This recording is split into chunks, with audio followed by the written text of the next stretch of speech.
This white tea was originally conceptualized in imperial China. And the story goes that the Chinese mandarins, they are said to have employed virgins to cut the white tea with golden scissors. It is said to have fallen into a golden bowl.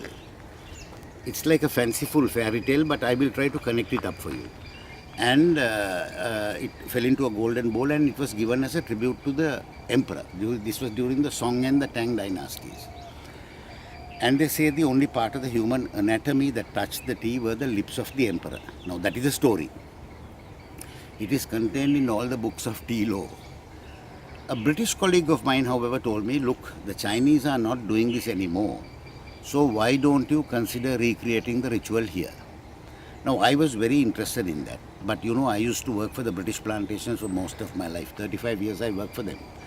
And if I was suddenly, my colleagues are there all over the world, you know. And if they suddenly discovered me looking for immaculate girls with golden scissors, they may have thought that I had bats in the belfry, you know. So I told my friend, I said, give me a little time to, you know, work out some logic to this story. And in that process, we happened to go to Grasse in France, which is a perfume city, you know. Yeah. And on an unconnected matter, nothing to do with tea.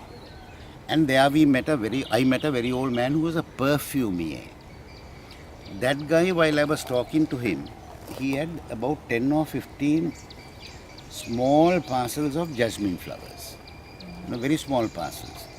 Identical flower, but it was marked from different locations in the world. So I asked this gentleman, I said, look sir, why do you get these same flowers in such small quantities from different parts of the world? Why don't you get it from one place, was my question. To that he gave me quite an astonishing answer. He said, look, you're right. These flowers are all botanically and genetically the same.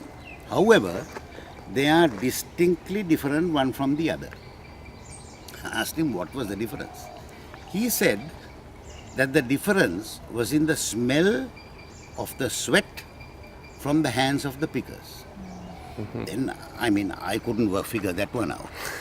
Then I asked him, how is that possible? He said, okay, if you like, you can mix up these flowers in whatever configuration you like. I will still tell you the country from which it came. Now, I was not going to put that man to the test because he seemed to know what he was talking about. Then he gave me the world's easiest answer, most logical and easiest answer. He said, sweat and human oils are a manifestation of your food habits. You exude what you consume.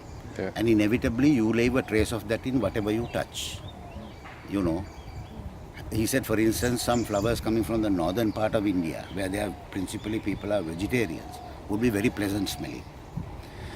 Whereas when it comes from the southern part of India, where they are spice eaters like us, it will be manifestly spicy.